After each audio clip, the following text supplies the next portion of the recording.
Think about the 5 people you spend the most time with. Really think about them. Now ask yourself something honest. When you share a dream with them, do their eyes light up? Or do they smile?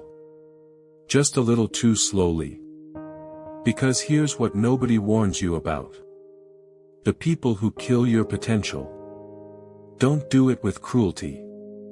They do it with comfort. With familiarity. With a laugh that says, "Come on, who do you think you are?" And eventually, without even realizing it, you start asking yourself the same question. David wasn't lazy. He was loyal. Loyal to the same group. The same corner. The same Friday nights that turned into Saturday mornings. That turned into years. They weren't bad people. They were just, still. And still is contagious. Every time David mentioned something he was working on, the energy shifted. Bro, relax.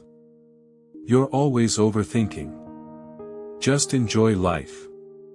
Why are you stressing yourself?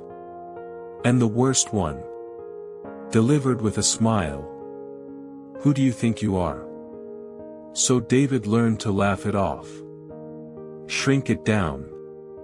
Keep his ambitions to himself like something embarrassing. Like something to be ashamed of. And slowly, he stopped bringing them up at all. Not because the dream died. Because he was tired of defending it. Then one night, he ended up somewhere different. He almost didn't go. It was small. No music. No drinks. Just people. Hunched over laptops. At 9 p.m. on a Thursday. By choice.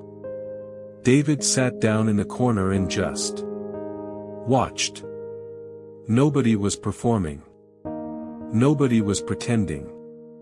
They were just building. Quietly. Seriously. Like it mattered. A guy across the table looked up. "You working on something?" David hesitated. That old instinct fired, shrink it, laugh it off.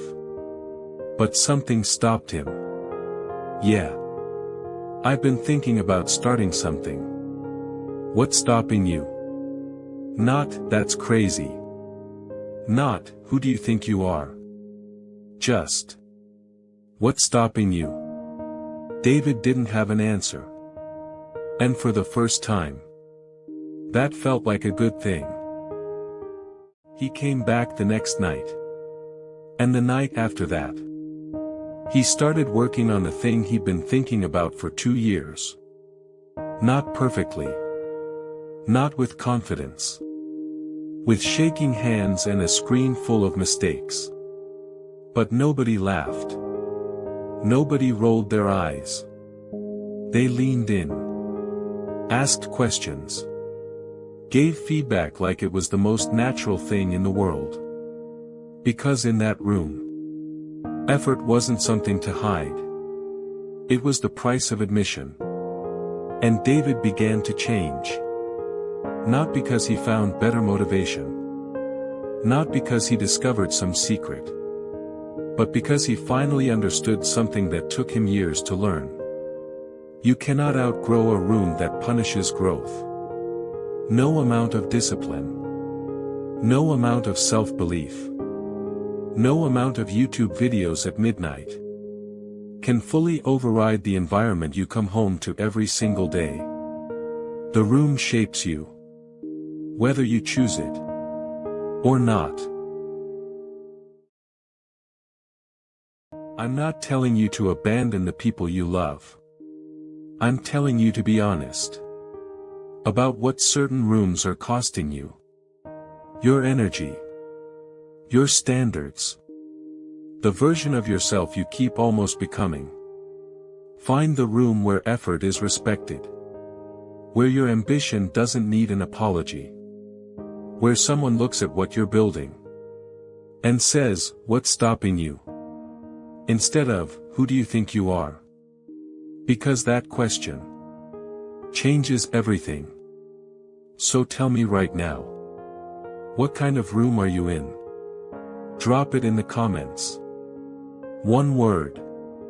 And if you're ready to find a better one, start by hitting subscribe. Because this is that room. This is Sunrise Tales. Stories that don't just inspire you. They move you. Like, subscribe, and we'll see you at sunrise.